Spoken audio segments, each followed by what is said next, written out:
அனைவரும் உரிய காலத்தில் தங்களுடைய கருத்துக்களை வைத்ததற்கு முதலில் என்னோட நன்றியை தெரிவித்துக் கொள்கிறேன். நான் தொடக்கத்தில் குறிப்பிட்டது போல 4 கட்டுரையாளர்களும் தங்களுடைய கட்டுரைகளை சமர்ப்பித்த இந்த நிலையில் அமர்வில் பங்கேற்றிருக்கின்ற அறிஞர் பெருமக்கள் யாரேனும் சில விளக்கங்களை அவருடைய கட்டுரை எல்லைக்குள் உட்பட்டு கேட்க விரும்பினால் அதற்கென மொத்தம் 5 மணித்துளிகள் ஒதுக்கப்படுகின்றன. சார், உங்களுடைய பெயர் சொல்லி அதுக்கப்புறம் உங்களுடைய கேள்வி யாருடையது, எந்த கட்டுரைக்கு கேள்வி சுருக்கமாக இருக்க வேண்டும், விடை அதைவிட இன்னும் சுருக்கமாக இருக்கும். அதாவது ஒரு இருசக்கர வாகனமோ ஒரு 4 சக்கர விட முக்கியமாக இருக்கின்றது திருமண வாழ்க்கைக்கும் ஒரு லைசன்ஸ் வேணும்னு சொல்றீங்களா? அதுதான் லைசன்ஸ் என்று சொல்ல முடியாது, அறிவை பெற்றிருக்க வேண்டும், நாலேஜ். இந்த கல்வி திட்டம் அவங்களுக்கு திருமண வாழ்க்கையை வழிநடத்தி செல்லக்கூடிய அறிவு, தேவையான அறிவு. அவங்க பல இது படிச்சிருக்கலாம், இதுக்கேற்ற அவங்க படிக்கிறது இல்லை. ஆகவே இந்த அறிவு தேவை என்று நான் சொல்கின்றேன். லம்போதரன் அவர்களுக்கு ஒரு வினா. தாங்கள் படைத்த கட்டுரை தமிழ் திருமணம் என்று படைத்தீர்கள். அப்பொழுது இந்த கட்டுரை படைத்துக் கொண்டு வரும் பொழுது கிண்ணி அம்மி மிதித்து அருந்ததி பார்த்து தமிழர்கள் தமிழ் திருமணம் செய்து கொண்டார்கள் என்று சொன்னீர்கள். அம்மியும் குலவியும் தமிழர் வாழ்வடத்திலேயோ அவருடைய இல்வாழியோ பிரிக்க முடியாத ஒன்று. மதிக்க வேண்டிய பொருளை மிதிக்கும் அந்த மிதிக்கின்ற இந்த நிலையிலே எப்படி அது ஒரு தமிழ் திருமணமாக இருக்க முடியும்? அடுத்ததாக பட்டப்பகலிலே அருந்ததி பார்க்கின்றார்கள். அறிவுக்கும் அறிவியலுக்கும் ஒவ்வாத கருத்துக்கள் எப்படி ஐயா தமிழ் திருமணமாக இருக்க முடியும்? ஆக ஐயா அவர்கள் ஆரிய திருமணத்தையும் பார்ப்பனிய திருமணத்தையும் இங்கு கலக்க வேண்டாம். கட்டுரையின் ஆய்வு கட்டுரையின் நோக்கம் ஆரிய திராவிட அல்லது சமயமல்லாத சார்பு சார்ந்த கருத்துக்கள் அல்ல. இலக்கியங்களிலே ஆவணப்படுத்தப்பட்டுள்ள தரவுகளை வகைப்படுத்தி பகிர்ந்து கொள்வது. அவ்வாறு விதத்திலே ஆண்டாளுடைய நாச்சியார் திருமணியிலே அம்மி மிதித்து அருந்ததி பார்க்கின்ற வளமை, அதே மாதிரியாக சிலப்பதிகாரத்திலே கோவலன் கண்ணகி மரபிலேயும் அந்த மரபு இருக்கின்றது.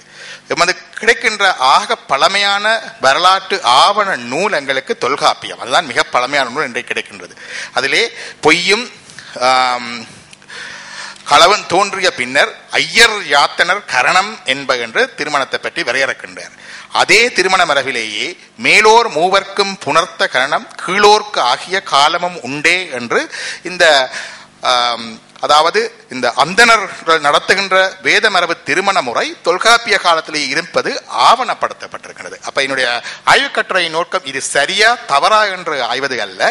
அந்த மரபு முறை இருந்திருக்கின்றது, அந்த ஆவணங்கள் இருந்திருக்கின்றன, அவை இன்று நடைமுறை இருக்கின்றன என்பதை பகிர்ந்து கொள்வது. அன்பும் அரணும் உடைய கேள்வி யாரு ஐயா? அந்த குரல் காட்டினீங்கல்ல, அன்பும் அரணும் உடைத்தாயின் இல்வாழ்க்கை பண்பும் பயனும், அது இலக்கணம், திருமணத்திற்கு இலக்கணம். அன்பு பண்பு, அறம் பயன், இதுதான் அந்த மனமுறிவுக்கான காரணமும் இதுலயே இருக்கு, தீர்வும் இதுலயே இருக்கு. ஆக உலகத்திற்கே இந்த தீர்வை தந்திருக்கிறார். விவாகரத்துக்கு தீர்வும் இதிலேயே அடங்கி இருக்கிறது. ஒரு சிறந்த திருமணம் எப்படி இருக்க வேண்டும் என்றால், அன்பு என்கின்ற பண்பு இருந்தால் திருமணம் சிறக்கும், அதில் போலித்தனம் இருந்தால் திருமணம் சிறக்காது. அரண் என்கின்ற வகைப்பாட்டில் ஏராளமான பொருள் சொல்லலாம். அந்த அரண் பிறழ்ந்தால், சமூக நெறி பிறழ்வு ஏற்பட்டால் அங்கே மனமுறிவு ஏற்படும். அந்த தீர்வும் திருவள்ளுவர் பெருமானே சொல்லி இருக்கிறார். ஆக சமூகவியல் அறிவில் அவரை போன்ற உன்னதமான ஒரு அறிஞர் இனி பிறக்கவும் முடியாது. அதுவே இலக்கணமும் தீர்வுமாகும். அடுத்தது ஐயாவிற்கு, அந்த திருமண வாழ்த்து என்பது திருமணம் முடிந்த பிறகு மணமக்களை வாழ்த்துகின்ற வாழ்த்து. அது 1980 வரை இருந்தது, இப்பொழுது நடைமுறையில் இல்லாமல் போய்விட்டது. ஆக அவருடைய பெருமைகளை, மணமகனுடைய பெருமைகளையும் மணமகளுடைய பெருமைகளையும் சொல்லி அவர்கள் இனி நெடுங்காலம் வாழ வேண்டும் என்பதற்காக வாழ்த்துகின்ற வாழ்த்து. ஆனால் உங்களுக்கு கிடைத்திருக்கின்ற நூலில் அந்த செய்தி இல்லை.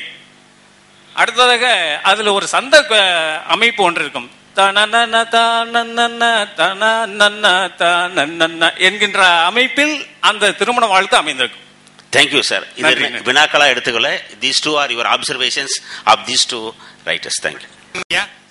அவர்கள் கூறிய கருத்து தொல்காப்பியத்தில் பொய்யும் வலுவும் தோன்றிய பின்னர் ஐயர் யாத்தனர் கரணம். ஐயர் என்பதற்கு தமிழ் சொல், ஆரிய பார்ப்பனர்களை அதற்கு ஒப்பிட வேண்டாம் என்று பணிவன்புடன் உங்களை கேட்டு. உங்களுடைய கருத்துக்கு நன்றி. நான் தொடக்கத்தில் குறிப்பிட்டபடி இந்த அமர்வு நாம் வகுத்த நேரத்தில் முடிவுற்றதையும் 4 கட்டுரை சமர்ப்பித்த அறிஞர் பெருமக்களும் அதற்கு தொடர்ந்து ஏற்பட்ட இந்த உரையாடல்களும் ஆப்சர்வேஷன் என்று சொல்லுகின்ற அணுகுமுறையும் மிக நல்ல முறையில் அமைந்தது என்று சொல்லி அனைவருக்கும் தலைமை பொறுப்பை ஏற்றவன் என்ற முறையில் அனைவருக்கும் என்னுடைய நெஞ்சார்ந்த நன்றியை தெரிவித்துக் கொள்கின்றேன். என்னுடைய நிறைவுறாக நான் குறிப்பிட விடுவது, தமிழர் திருமணம் என்று பலர் இங்கு கட்டுரைகளை சமர்ப்பித்தனர்.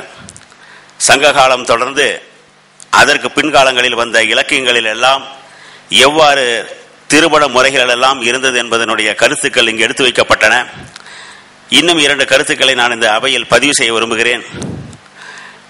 பாவேந்தர் பாரதிதாசன் அவர்கள் தமிழர் திருமண முறையை ஒரு கவிதை வாயிலாக வெளிக்கொண்டுள்ளார் என்ற செய்தியையும், பேராசிரியர் கா அன்பழகன் அவர்கள் தமிழர் திருமண முறைகள் என்கின்ற ஒரு நூலில் மிக விரிவான ஒரு கட்டுரையையும் அவர் எழுதியுள்ளார் என்பதையும் இங்கு தகவலுக்காக நான் இந்த அவையினருக்கு தர விரும்புகிறேன். நிறைவுரையாக, பொதுவாக திருமணங்கள் தற்பொழுது திருமண முறைகள் என்று சொன்னால் இன்ற காலகட்டவரை நம்மை பொறுத்தவரையில் இக்காலத்தில் நடைபெறுகின்ற திருமணங்களை நாம் 4 வகையாக பிரிக்கலாம் அல்லது பார்க்க முடியும். முதலாவது பெற்றோர் இசைவுடன் நடைபெறுகின்ற திருமணங்கள், 2வது காதல் திருமணம், 3வது கலப்பு திருமணம், 4வது சுயமரியாதை திருமணங்கள்.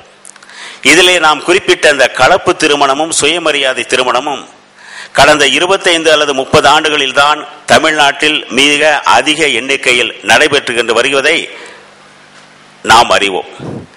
இதைவிட இந்த அரங்கத்தின் வாயிலாக, அமர்வின் வாயிலாக நாம் சமர்ப்பிக்க விரும்புவது,